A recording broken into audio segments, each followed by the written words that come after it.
أعوذ بالله من الشيطان الرجيم بسم الله الرحمن الرحيم الحمد لله رب العالمين الرحمن الرحيم مالك يوم الدين إياك نعبد وإياك نستعين اهدنا الصراط المستقيم صراط الذين أنعمت عليهم غير المغضوب عليهم ولا الضالين آمين হায় এ কবর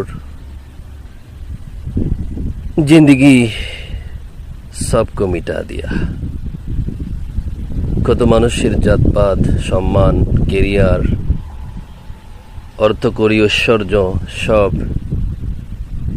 হায়াতের রশি যখন ছিঁড়ে যাবে, হায়াতের সময় যখন ফুরিয়ে যাবে, মেয়াদ উত্তীর্ণ হয়ে গেলে মানুষকে এই কবরেই শুইতে হবে। তাই কবর বলে, কবরের মাটি বলে, আরে মানুষ, তুমি একদিন শেষ হয়ে যাবে আমারই মধ্যে, আমার দেহের মধ্যে, অথচ আমার পৃষ্ঠের ওপর থেকে তুমি কত অন্যায়, অপকর্ম, দাম্ভিকতা, অহংকার করো। এগুলো থেকে ফিরে আসো। হ্যাঁ মানুষ, তোমাকে এই মাটির নিচে আসতে হবে। আর এই কবরের মাটি আমি তোমার সমস্ত শরীর, চেহারা, ঐশ্বর্য, এমনকি হাড্ডি পর্যন্ত আমি খেয়ে তোমার নাম ও নিশানা মিটিয়ে দেব। হায় বন্ধু, প্রিয়জন মমিন, আমরা কবরের ভয় সর্বদাই আমরা রাখি। কবরের পাশে আমরা যখনো কখনো যদি আসি, অবশ্যই কোরআন তেলাওয়াত একটু করব, একটু দোয়া করব, একটু তসবিহ পড়ব, দরুদ পড়ব, একটু আকুতি জানাবো, আল্লাহ কবরবাসীকে তুমি শান্তিতে রাখো, কবরে যারা চলে আসছে তাদেরকে তুমি মাফ করো, তাদের সম্মান কবরের মধ্যে দান করো, জান্নাতের নিয়ামত দান করো, জিন্দেগিতে অপরাধ করলে অপরাধগুলো ক্ষমা করে দাও রব্বুল আলামিন। পাশাপাশি আমি এখনো জিন্দা রয়েছি, মরে গেলে এই মাটিতে আমিও শেষ হয়ে যাব।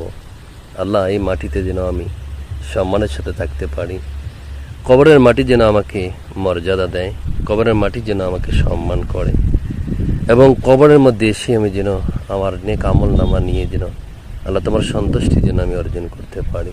আল্লাহ রাসূল যেন আমাকে ভালোবাসে, আল্লাহ রাসূল যেন আমাকে চিনতে পারে, আমিও যেন আল্লাহ রাসূলকে যেন কবরে এসে চিনতে পারি, দিন এবং ইসলাম এবং আল্লাহকে যেন আমরা ভালোবাসতে পারি। তিনটা জবাব এই ভালোবাসার মাধ্যম দিয়ে আসবে ইনশাআল্লাহ। অপ্রিয় বন্ধু, আমরা নামাজ কালাম রোজা দিলের মধ্যে ভালোবাসা রেখে আমরা আমল করবো ইনশাআল্লাহ। শুধু নামাজ পড়ার মধ্যে পড়া না, নামাজ দিল দিয়ে ইবাদতগুলো হৃদয় থেকে আমলের নিয়তে, আমি যে এটা অ্যাকাউন্টে জমা করতেছি এটা নিয়তেই করতে হবে। তাহলে সেই ইবাদতের মধ্যে মজা থাকবে, সেই ইবাদতের মধ্যে প্রাণ থাকবে। আল্লাহ রাব্বুল আলামিন আমাদের সকলকে পাঁচ ওয়াক্ত নামাজি, পাশাপাশি কোরআন আলা এবং আমলদারি, আমলে সালেহকারী হিসেবে আমাদেরকে কবুল করে নেয়। আমিন। ওখারদান আলহামদুলিল্লাহ। আল্লাহ, এই যে কবরস্থানে এসেছি, এই কবরস্থানের সকল মাইয়াতকে তুমি মাফ করো, এদের সওয়াল জবাব আসান করে দাও, কবরগুলো তাদের শান্তিময় বানিয়ে দাও, জান্নাতের টুকরা হিসেবে কবুল করো। আমিন সুম্মা আমিন।